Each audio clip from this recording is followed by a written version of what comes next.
تو صرف جو بہت اہم ہے اس موقع پہ کہ یہ اسی تناظر ہے وہ الرحمن کی صفت ہے.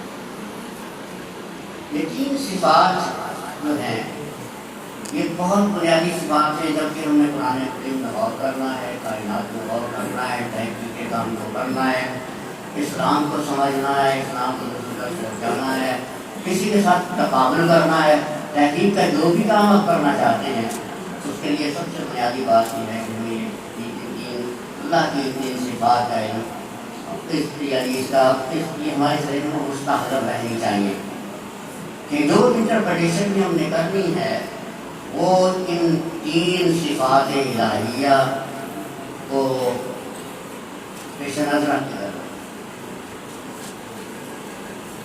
اور رحمان کے بارے میں اللہ فرماتے ہیں کہ الرحمن والا عرش استویٰ. یہ کائنات کا نظام جو ہے وہ اللہ سبحانہ وتعالیٰ اپنی صفت رحمت کی بنا پر چلا رہے ہیں. الاستواء علی العرش یعنی تخت پر, حکومت پر, تسلیم پر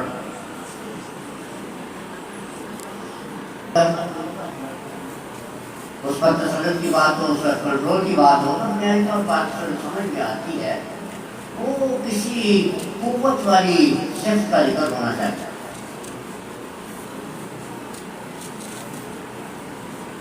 کہنا چاہیے تھا کہ القوی والا عرش استویٰ, کہنا چاہیے تھا القہار والا عرش استویٰ. عدل بھی ایک نظام کو چلانے کے لیے بنیادی شرط ہے. کہا جانا چاہیے تھا کہ العادل والا عرش استویٰ. لیکن قرآن مجید کا اگر آپ اور مطالعہ کریں, آج کل تو بہت مطالعہ کرنا تو بہت زیادہ مشکل نہیں ہو گیا, آئی ٹی کی وجہ سے پروگرام موجود ہیں, آپ انٹر کر لیجیے کہ قرآن مجید میں اگر آپ حافظ نہیں کائنات ہیں جو اپنے آپ کو جو کہتے ہیں کہ رحمتی وضبط وضبط ولبی سبقت فضبی, تو اس کی رحمت ہر چیز کو گھیرے ہوئے ہے.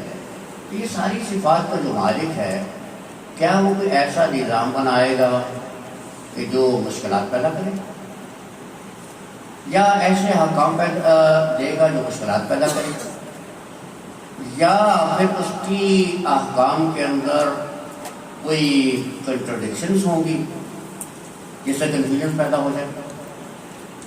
یہ ساری باتیں ہمارے ذہن میں رہنی چاہیے. دوسری بات جو میں کرنا چاہ رہا ہوں وہ اسی سے متعلق جو دو مزید صفات ہیں میں نے جن کا ذکر کیا ہے. العلیم کا مطلب یہ ہے کہ کوئی چیز اس کے علم سے باہر ہے. اس کو قرآن میں یہ نوترا بھی کہا ان اللہ قد احاط بكل شيء علما, کوئی چیز اللہ کے علم سے باہر نہیں. اب اس کے اندر مفاہیم بھی شامل ہیں, اس میں پوری کائنات شامل ہے. کائنات کے اندر کوئی پتا نہیں ہلتا مگر اس کے علم سے ہلتا ہے, یہ بھی قرآن مجید ہمیں بتاتا ہے. ایک تو بنایا اس نے, پھر اس کے فنکشنز جو ہیں, اس کائنات کا پورا فنکشن جو ہے کوئی ایک فنکشن اس کے علم کے بغیر نہیں ہوتا, بائی چانس نہیں ہوتا کہ کوئی چیز ہو جائے اور خالق کے کائنات کے علم میں نہ ہو اور اس کے اذن کے بغیر ہو جائے. یہ بھی ممکن نہیں ہے. یہ بھی بات ہمارے ذہن میں رہنی چاہیے. لیکن اس کے ساتھ ایک اس العلیم کا ایک اور آسپیکٹ یہ ہے کہ وہ اس دنیا کے اندر جتنی بھی زبانیں ہو سکتی ہیں اور جتنے بھی مین آف کمیونیکیشنز ہو سکتے ہیں ان سب کی جو جزیات ہیں وہ اس میں سے کوئی چیز بھی اس کے علم سے باہر نہیں. کسی لفظ کا مطلب کیا ہے, ہم ذرا تھوڑا سا قرآن کی طرف اگر آ جائیں اور انٹرپریٹیشن کی وحی کی طرف آ جائیں تو کسی لفظ کا مطلب کیا ہے, کسی حرف کا مطلب کیا ہے. کسی حرف کو ایک لفظ سے پہلے لگا دینے سے مطلب کیسے بدل جاتا ہے اور اس کو اس کے بعد لگا دینے سے کیسے بدل جاتا ہے. ایک جملے کا سٹرکچر کیسے بنتا ہے اور جملے کے سٹرکچر میں الفاظ کو آگے پیچھے کرنے سے مطالب اور مفاہیم کیسے بدلتے ہیں. ان میں سے کوئی چیز بھی اس کے علم سے باہر نہیں ہے. ہر چیز اس کے علم ہے. اور پھر دوسری بات اگلی جو صفت میں نے ذکر کی ہے الحکیم کی, حکمت والا ہے. تو حکمت کا مطلب یہ ہے کہ حکیم ہے تو اس کا کوئی کام جو ہے وہ بے مقصد ہر چیز میں ایک مقصد ہے، اور جو کہا ہے وہ کسی مقصد کے تحت کہا ہے، اس میں حکمت ہے۔ کوئی چیز بائی چانس تینوں صفات سے آپ کو چیز سامنے یہ آنی چاہیے کہ قرآن مجید کے اندر کوئی چیز بائی چانس نہیں آتی، یا یہ نہیں ہوا کہ خالق کائنات کہنا کچھ چاہتے تھے کہہ نہیں پائے۔ زبان محدود ہے انسان کی، عربی زبان بھی محدود ہے، بہت جامع ہے لیکن محدود ہے، لیکن خالق کائنات نے جب اس زبان کو اڈاپٹ کیا اپنی آخری کتاب کو بھیجنے کے لیے، تو خالق کائنات اس بات پر قادر تھے کہ وہ اپنا مراد صحیح پوری اس زبان میں سمو کے انسانوں کی ہدایت کے لیے پہنچا دیں۔ اگر وہ خالق کائنات اس چیز پر قادر نہیں تو پھر ہدایت دینے کا اس کو حق نہیں بنتا۔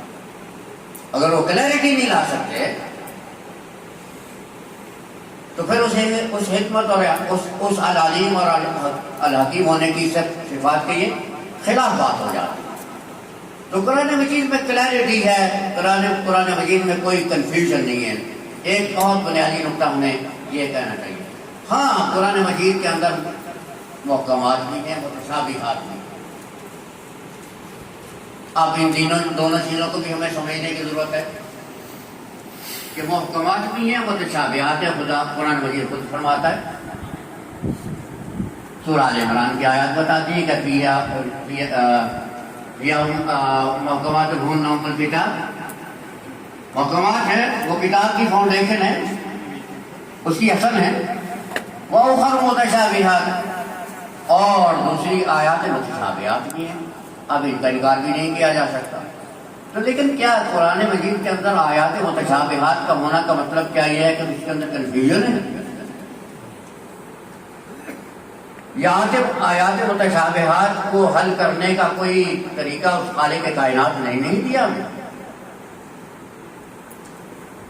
کیا لوگوں کی ہدایت کے اندر جو ہے اس کا اکمال نہیں کر دیا اس نے؟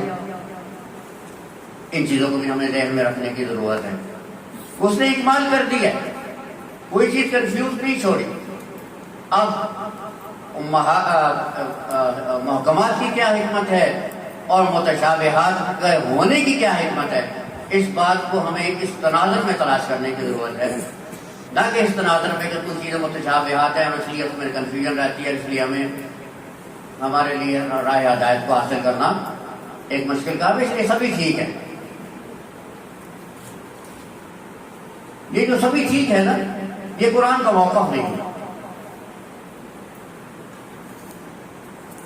یہ جو سبھی ٹھیک ہے نا، یہ قرآن کا موقف نہیں ہے۔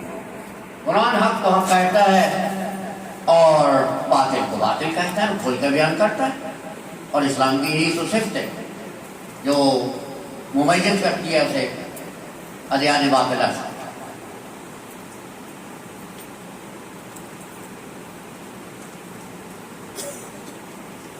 قرآن مجید، اچھا یہ بات تو آپ کے علم میں ہے کہ حق کس کو کہتے ہیں؟ ابھی میں حق کی جو تعریف کرتے ہیں، الحق ما یطابق الواقع،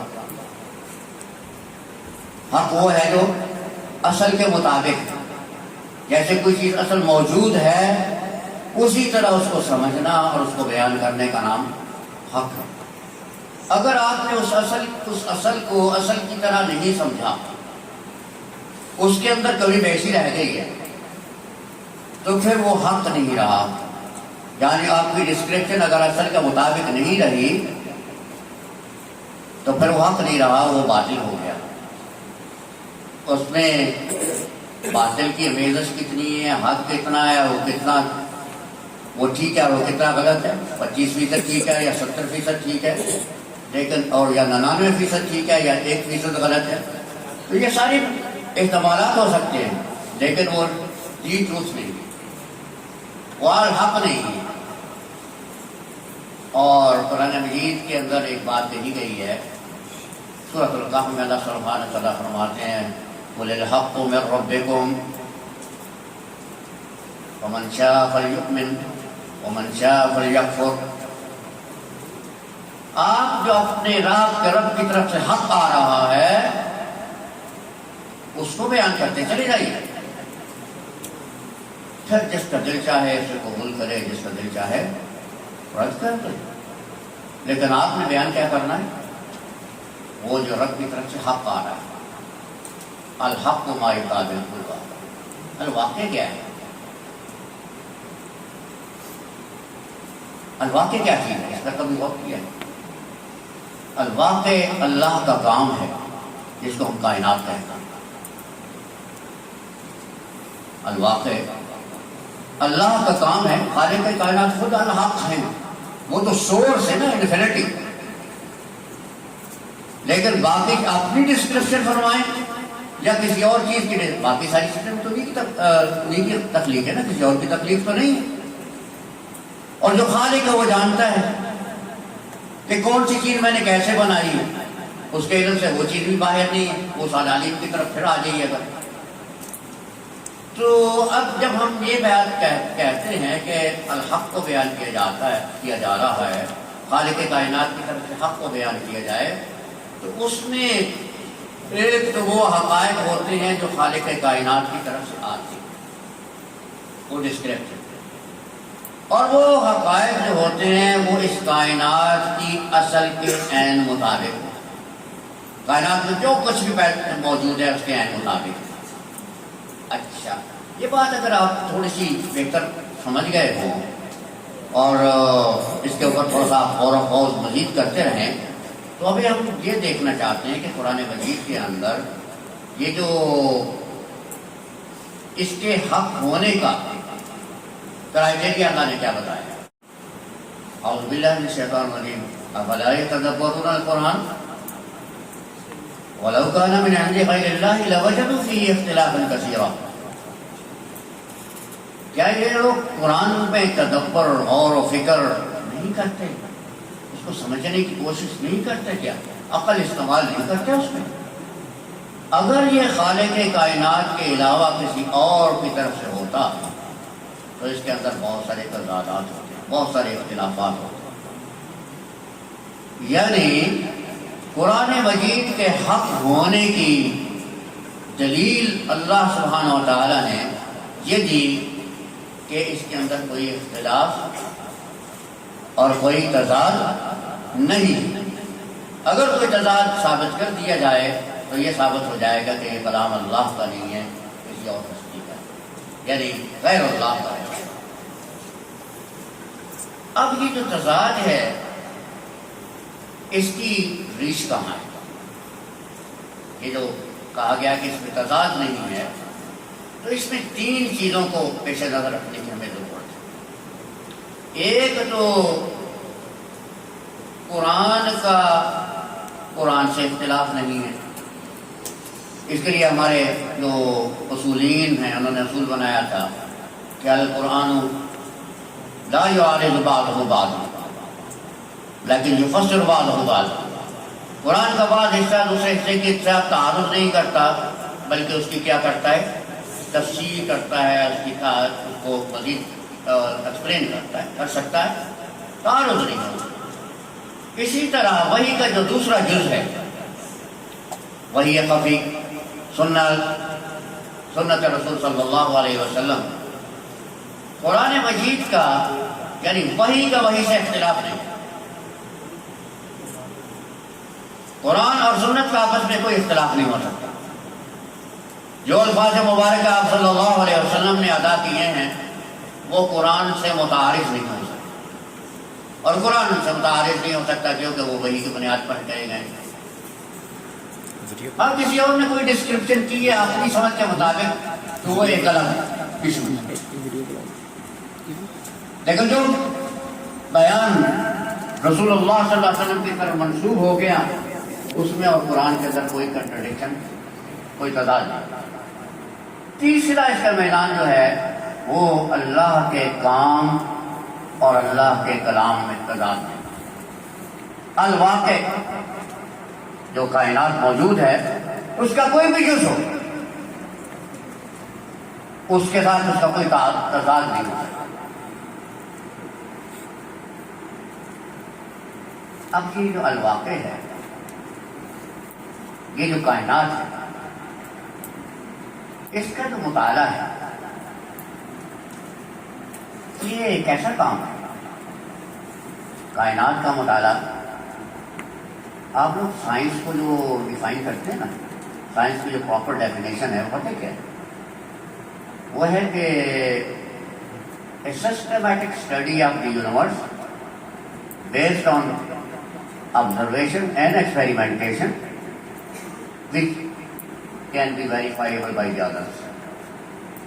کائنات کا باضابطہ مطالعہ، اس میں اردو میں کہنے کی کوشش کرتا ہوں، کائنات کا باضابطہ مطالعہ جو مشاہدے اور تجربے کی بنیاد پر ہوں اور جس کو دوسرے بھی ویریفائی کر سکیں۔ یہ نہیں کہ آپ نے تو کیا تھا تو ہو گیا، اب باقی اسی طرح کوئی کرنا چاہتا تو نہیں ہو سکتا۔ اس کو سائنس کہا جاتا ہے، اس کائنات کے باضابطہ مطالعہ کا نام سائنس ہے۔ اب وہ اس کی مختلف جہتیں، مختلف علوم ہیں اس کے اوپر۔ اگر آپ جب کسی نبات کا مطالعہ کرتے ہیں تو آپ اسے کیا کہہ دیتے ہیں؟ باٹنی کہتے ہیں۔ حیوانات کا مطالعہ کرتے ہیں تو کیا کہتے ہیں؟ زوالوجی کہہ دیتے ہیں۔ نفس انسانی کا مطالعہ کرتے ہیں تو کیا کہتے ہیں؟ سائیکالوجی کہتے ہیں اسے۔ انسان کا سوشل بیہیویئر کا مطالعہ کرتے ہیں تو کیا کہتے ہیں؟ اسے سوشیالوجی کہا جاتا ہے۔ ٹھیک ہے، اسی طرح انسان کے جو آپس کے معاشرتی تعلقات ہیں اور سیاسی تعلقات ہیں، ان کو آپ سیاسیات کہتے ہیں، ان کا جب ہم مطالعہ کرتے ہیں۔ فلکیات کا مطالعہ کرتے ہیں تو فلکیات کہتے ہیں۔ یہ ساری مختلف شعبے ہیں جو باضابطہ مطالعے کے ذریعے وجود میں کے نتیجے میں وجود میں آتے ہیں۔ اب اس کے بارے میں ایک چیز جو قرآن مجید خود کہتا ہے، اس کو بھی ذرا ہمیں آگے پیش نظر رہنے چاہیے۔ کیا یہ باضابطہ مطالعہ کرنا کیا ایک مسلمان پر فرض ہے یا نہیں ہے؟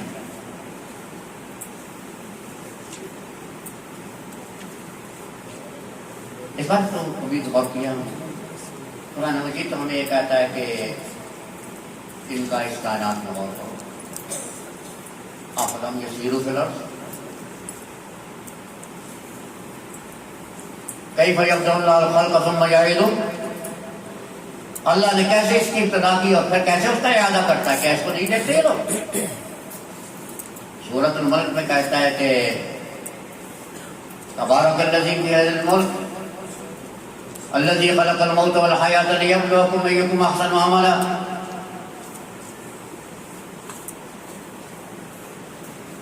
والذی خلق سبع سماوات طباقا ما ترى فی خلق الرحمن من تفاوت فارجع البصر۔ وہی ترجمہ کرنا چاہیے، ایسے لوگ ہیں جن کو ترجمہ کرنے کی ضرورت ہے، پیچھے اگر ہوں تو میں تو کہتا ہوں کر دیتا ہوں۔ یہ خالق رحمان کی تخلیق میں کوئی تفاوت آپ کو نہیں ملے گا۔ فرج البصر، ہر طرح بالحضور، آپ ذرا نظر دوڑائیے، آپ ذرا مشاہدہ کیجیے، آبزرویشن کیجیے، انگریزی میں کہا جائے تو آبزرویشن کیجیے، کیا آپ کو اس کے اندر کوئی مس اپروپریشن نظر آتی؟ ثم ارجع البصر، پھر ایک اور مشاہدہ کیجیے، see it again, conduct another observation۔ اب طرح میں کوئی رپچر نظر آتا ہے، کوئی فضول نظر آتا ہے؟ کرتین ثم ارجع البصر کرتین ینقلب الیک البصر خاسئا وهو حسیر۔ بار بار طرح نظر دوڑائیے۔ یہ بار بار نظر دوڑانا، بار بار مشاہدہ کرنا، اس کو کیا کہا جاتا ہے؟ اس کو تجربہ کہا جاتا ہے، ایکسپیریمنٹیشن کہا جاتا ہے۔ بات سمجھ میں نہیں؟ ایکسپیریمنٹیشن کرو، بار بار آبزرویشن کرو، نتیجے پر پہنچو۔ کیا نتیجہ نکلے گا؟ آپ کی جو آبزرویشن ہے it will come back to you, آپ کی طرف واپس آ جائے گی ایگزاسٹڈ۔ جب پوری ریسرچ کر چکے ہوئے تو آپ کو اس کائنات کے اندر کوئی رپچر نظر نہیں آئے گا، کوئی بھی سپروچ کریشن نظر نہیں آئے گی. رحمان کی تخلیق پرفیکٹ ہے، وہ رحمت کی بنیاد پر ہے، مکمل ہے. اب یہ جو پرانی آیات ہیں یہ ہمیں کیا بتا رہی ہیں کہ کائنات کا مطالعہ کرنا چاہیے نہیں کرنا چاہیے. خالق کائنات کی شخصیت کو جاننے کے لیے، اس کی ذات کو جاننے کے لیے، اس کے کمال کو جاننے کے لیے کیا کرنا چاہیے؟ کائنات کا باضابطہ مطالعہ کرنے کی ضرورت ہے. اچھا، اس کو ذرا ایک طرف اور طرف سے ہم دیکھتے ہیں. قرآن مجید یہ کہتا ہے کہ اعوذ باللہ من الشیطان الرجیم سنریہم آیاتنا فی الآفاق وفی انفسہم حتی یتبین لہم انہ الحق من ربہم. ہم وقت کے ساتھ ساتھ اسی طرح بنے گا نا مطلب اس کا. سنریہم ان قریب ہم دکھائیں گے،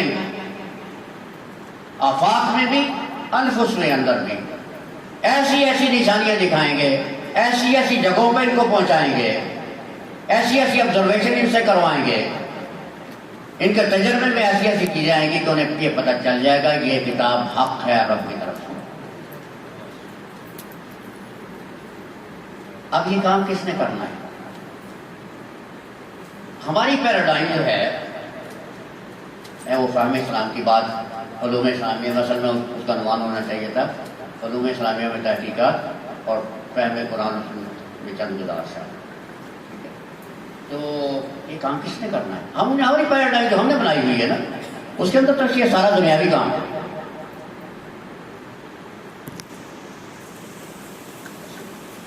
یہ سارا دنیاوی کام ہے، اس پہ کوئی اثر نہیں مرتب ہوتا. اور یہ ہم نے چھوڑ دیا ہوا ہے دوسروں کے لیے. وہ کچھ کریں، ہم فتویٰ دیں گے کہ جائز کیا ہے، یا ہم اسے سوال کر سکتے ہیں، یہ نہیں کر سکتے. یہ بات کیا ہم نے اپنے لیے یہ کام سجیسٹ کر لیا ہوا ہے.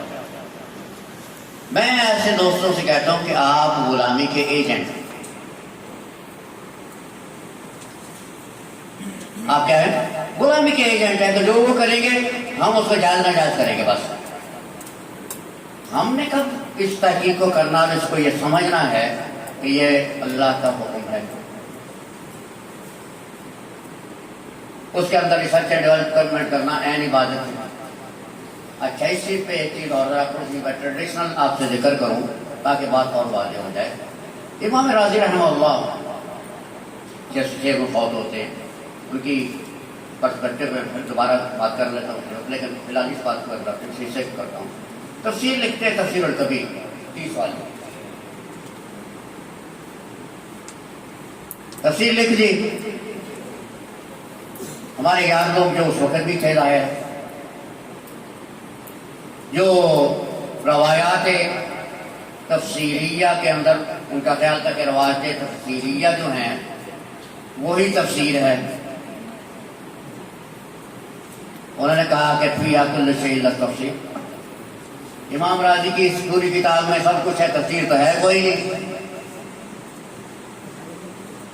امام راضی نے کیا جواب دیا اس کا؟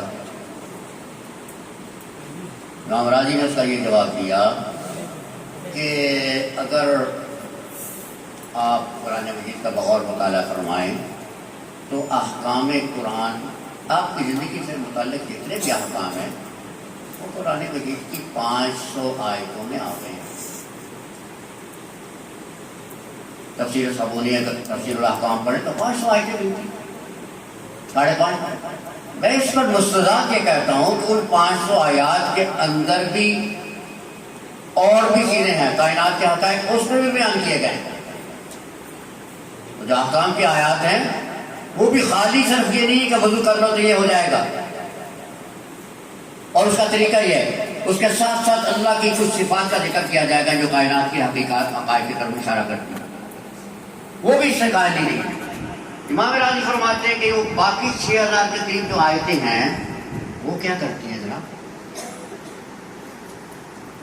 وہ تو یہی کائنات کے حقائق کی تو بیان کرتی ہیں. کہیں علم الحیا بیان کرتی ہیں، کہیں علم النفس بیان کرتی ہیں، کبھی بیولوجی بیان کرتی ہیں، کہیں زولوجی بیان کرتی ہیں، کہیں باٹنی بیان کرتی ہیں، کہیں پودوں کے حقائق ہوتے ہیں، کبھی کسی چیز کے حقائق ہوتے ہیں. تو اگر ان چیزوں کی میں تفسیر کرتا ہوں تو آپ کہتے ہیں یہ تفسیر نہیں ہے. پھر خالق کائنات نے اگر ان چیزوں کو ہمارے سامنے بیان نہیں کرنا تھا تو پھر اس نے اتنی بڑی تعداد میں آیتوں قرآن کی اتنی بڑی تعداد میں آیات ایسا کیوں لائے ہیں، کیوں نازل فرمائی؟ پھر انہوں نے ایک بڑی بات کہی، انہوں نے کہا کہ اصل غور اگر تم کرو تو اللہ نے قرآن مجید کو اس لیے نازل کیا کہ اس حقائق کونیہ کو آپ کے سامنے واضح کرے، اس لیے نہیں نازل کیا کہ آپ روایات فاسدہ کو بیان کریں، اس کو انہوں نے روایات فاسدہ کہا ہے۔ اچھا، یہ بھی ایک بڑا ایشو ہے جس کو ہمیں تھوڑا سا ڈیل کریں گے، یہ روایت فاسدہ کیوں ہیں، کیسے ہیں، اور یہ تفصیلی روایات بہت ساری منقول ہیں اور اس کے بارے میں ہمارا ایک موقف ہے جو اصول میں بیان کیا گیا ہے۔ لیکن جب اپلیکیشن کی باری آتی ہے تو ہم اصول کو چھوڑ دیتے ہیں اور روایات کا ذکر کر دیتے ہیں، یا اصول کے اس حصے پہ لے جاتے ہیں کہ جہاں پہ وہ اس اصول سے باہر نکل جاتی ہے، اس کے اوپر بات کرتا ہوں۔ لیکن میرا کہنے کا مطلب یہ تھا کہ اس کائنات کے حقائق کو کا مطالعہ کرنا جو ہے وہ قرآن مجید کے مقاصد میں شامل ہے۔ ایک بات اور جہاں میں کہہ دوں، جو میں نے اپنے اساتذہ سے اور غور و فکر سے جو سمجھنے کی کوشش کی، تو یہ سوال میرے ذہن میں بھی تھا کہ یہ کائنات کے حقائق کے لیے 6000 آیتیں، بلکہ ہر آیت کے اندر بھی آپ پہنچے تو اس میں توحید موجود ہوتی ہے، اس میں رب کا وجود موجود ہوتا ہے، اس کائنات کے خالق کا وجود موجود ہوتا ہے۔ کوئی آیت آپ قرآن مجید کی ایسی اٹھائیں گے جس میں سے خالق کائنات کا وجود منفی کیا جا سکے، وہ موجود ہوتا ہے ہمیشہ۔ ایسا کیوں ہے؟ میں نے جب اس پہ غور و فکر کیا تو میرے ذہن میں ایک بات آئی ہے، آپ سے شیئر کر دیتا ہوں، اپنے طلباء سے میں شیئر کرتا رہتا ہوں، کہ اصل بات یہ ہے کہ یہ جو کائنات کے حقائق ہیں یہ اسلام کے مبادیات، بلکہ میں اسے یوں کہا کرتا ہوں کہ اس کائنات کے بنیادی حقائق کا جو صحیح فہم ہے وہ اسلام کے ارکان ایمان ہے، اور انہیں بغیر طور پر 6 جگہ پہ یہ آ جاتا ہے۔ ایک بہت بنیاد ہے اور باقی چیزیں اس کے ساتھ 5 اور چیزیں ہیں جو اسی طرح بنیادی یا اسے سیکنڈری نہیں ہوتی لیکن بنیادی، اور یہ 6 بنیادی چیزیں ایسی ہیں، 6 حقائق ایسے ہیں جس پر انسان کی دنیا اور آخرت، اچھا ہماری ایک پیراڈائم یہ بن گئی کہ آخرت میں کامیابی۔ کچھ احادیث ایسی ہیں جن کی ہم نے انٹرپریٹیشن کو اس طرح کر لیا ہے کہ جیسے دنیا کافر کے لیے ہے اور مومن کے لیے بس آخرت ہے، آپ بس آخرت کی فکر کرو۔ اب یہ بھی ایک بڑا مسئلہ ہے ہمارے لیے، یہ بھی ہمارے لیے ایک چیلنج ہے، اس کو ہمیں دیکھنے کی ضرورت ہے کہ کیا واقعی ایسا ہے کہ اللہ کا رسول صرف آخرت کی تعلیم دینے کے لیے آیا کرتے تھے؟ کیا آخرت میں کامیابی مل جائے؟ سر اس بات پر بھی تھوڑا اور کرنے کی ہمیں ضرورت ہے۔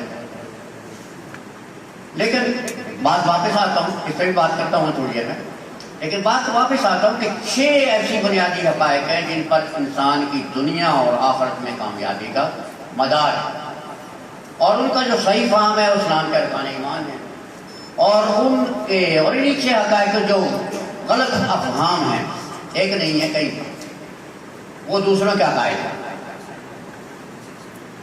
اسی لیے قرآن بار بار ان چیزوں کو بیان کرتا ہے تاکہ انسان ان 6 حقائق کو صحیح فہم حاصل کر کے اسے قبول کر لے،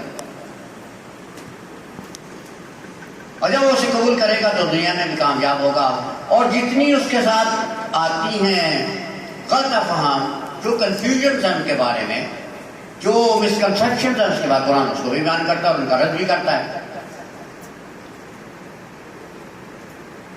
یہ 6000 میں آیات میں سے بہت بڑا حصہ ان چیزوں پر لگا ہوا ہے۔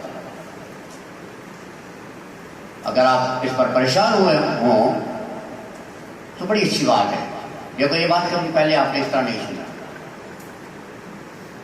لیکن میں آپ کو مثال دے دیتا ہوں تاکہ آپ کی پریشانی تھوڑی سی دور ہو جائے. اس کائنات کی سب سے پہلی بنیادی حقیقت جس کی طرف انسان کو غور کرنے کی ضرورت ہے، جو انسان جس میں اقتدار ہے انسان کا اس کائنات کا، وہ ہے کائنات کی ابتدا کا شروع. یہ کائنات کی کوئی ابتدا ہے یا نہیں ہے؟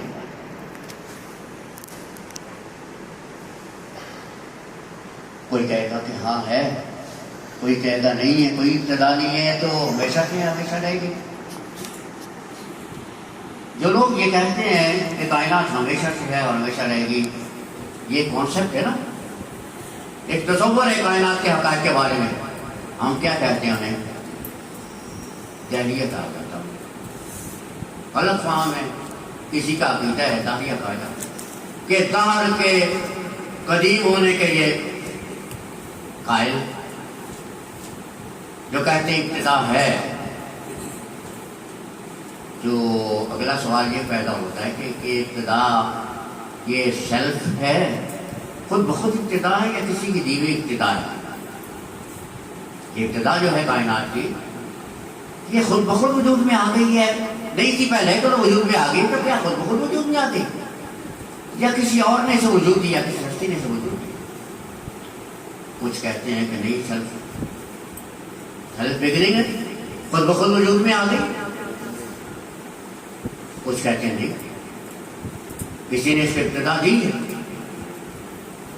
اب جو یہ کہتے ہیں کہ سیلف بگننگ ہے، کہتی ہے نا کہ بگ بینگ تھیوری پڑھی آپ لوگ. ایک بڑا مواد تھا اور اس کے اندر بہت بڑا میس تھا، اس کا ٹمپریچر اور جب بڑھ گیا، پریشر بڑھ گیا تو پھٹ گیا. ایک حادثہ رونما ہوا، بگ ایکسپلوژن، بگ بینگ. ایک بڑا حادثہ ہوا اور اس کے نتیجے میں کائنات وجود میں آ گئی. سیلف بگننگ کے قائل، یہ جو سیلف بگننگ کے قائل ہم کہتے ہیں کہ چیز قائل نہیں ہے خالق کے. اور جو کہتے ہیں کہ قائل اس کائنات کو بگننگ کسی اور نے دی ہے، اسے ہم کہتے ہیں چیز. خالق کے قائل ہے کہ کسی اور نے اس کائنات کو تخلیق دی ہے، خالق کے قائل ہے. اچھا، اگلا سوال یہ پیدا ہوتا ہے کہ اگر یہ کائنات کسی نے بنائی ہے تو کسی ایک ہستی نے بنائی ہے یا ایک سے زائد ہستیوں نے بنائی؟ کچھ کہیں گے کہ ایک سے زائد ہستیوں نے بنائی. خالق شر اور ہے، خالق الخیر اور ہے. یا کچھ لوگوں نے، کچھ ہستیوں نے مل کے بنائی، اور کچھ کہیں گے نہیں، ایک ہستی نے بنائی. جو ایک سے زائد ہستیوں کو خالق مانتے ہیں، ہم نے کیا کہتے ہیں؟ پولیتھیسٹ کہتے ہیں، مشرک کہتے ہیں. ایک سے زائد خالق کے قائل کہتے ہیں. ٹھیک ہو؟ اور جو ایک خالق کو مانتے ہیں ہم کہتے ہیں مونوتھیسٹ، ایک خالق کا قائل، وہی تو قائل، ایک خالق کا قائل. اچھا، جب مونوتھیسٹ ہو گیا ہے، خالق تو ایک کو مانتا ہے، لیکن خالق کی صفات اور ذات کو کیسے جانتا ہے؟ وہ خالق ہے کیسا؟ اب اس کے اندر پھر کئی جوابات ہیں سوال کے. ایک جواب وہ ہے جو ہندو دیتا ہے، وہی کہتا ہے کہ برہما، وشنو اور شیوا سے مل کر ایک تری مورتی بنتی ہے،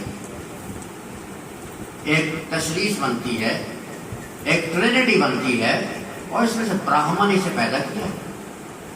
وشنو اپنے اوتاروں کے ذریعے اس کو چلاتا ہے اور شیوا اسے ڈسٹرب کرتے ہیں.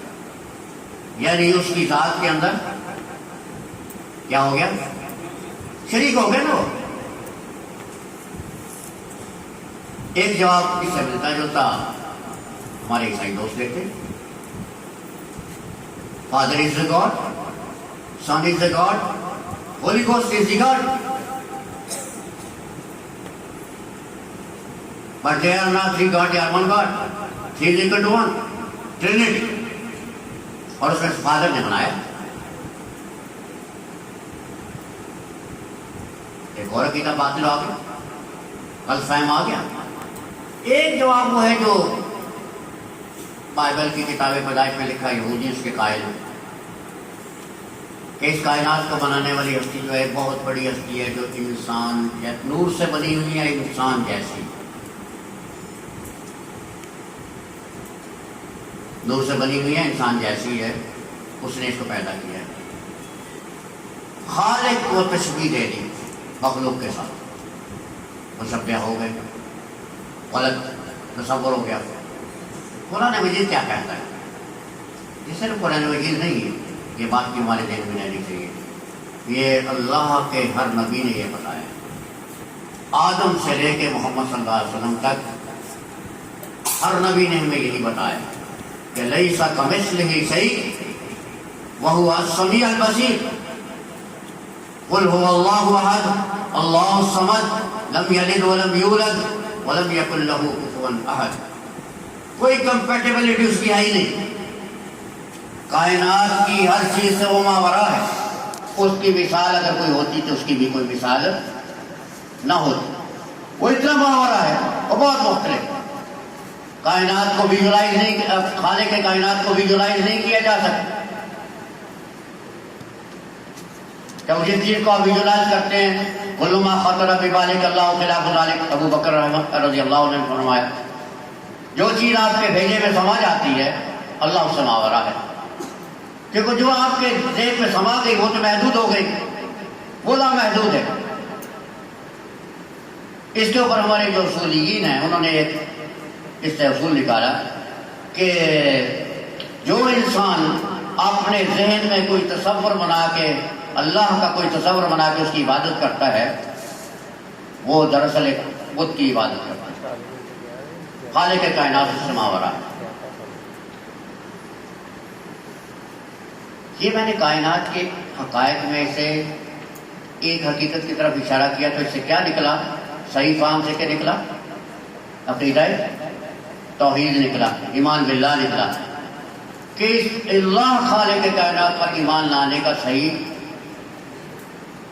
طریقہ کیا ہے، خالق کون ہے، کیسا ہے اور کس طرح ہمارے ساتھ آپریٹ کرتا ہے۔ اور اس کے جو غلط فہم ہے وہ دوسروں کے عقائد بن کے نا اینڈ کی طرف چلے جائیں گے تو آخرت کا نتیجہ نکلا۔ میں اس کی تفصیل میں نہیں جاؤں گا، صرف اشارہ کروں گا۔